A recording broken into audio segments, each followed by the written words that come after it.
বাংলা চলচ্চিত্রের রাজপুত্র সালমান শাহ, যার নাম আজও কোটি ভক্তের হৃদয় অমলিন, সেই প্রিয় নায়ককে ঘিরে আবারও জেগে উঠেছে পুরনো রহস্য। ১৯৯৬ সালের এক শুক্রবার সকালবেলায় খবর ছড়িয়ে পড়ে সালমান শাহ মারা গেছেন। ঢাকা মেডিকেলের মর্গের সামনে তখন হাজারো মানুষের ভিড়। সবাই বিশ্বাস করতে পারছিল না এ নায়ক আর নেই। সেই মর্গেই ছিলেন ডোম রমেশ, যিনি আজ ধর্মান্তরিত হয়ে পরিচিত সেকান্দার নামে। তিনি বলেন, চিকিৎসকের নির্দেশে আমাকে সালমানের মরদেহ কাটতে হয়েছিল, কিন্তু বিশ্বাস হচ্ছিল না আমার প্রিয় নায়কের বুকে আমি নিজেই ছুরি চালাচ্ছি। ৩৫ বছরের চাকরি শেষে আজও ভুলতে পারেন না সেই মুহূর্ত।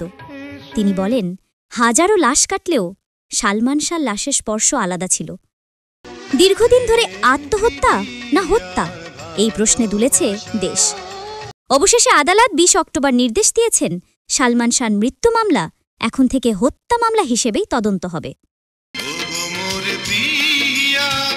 সময় গড়িয়েছে প্রায় ৩ দশক, তবুও প্রশ্নটা এখনও একই।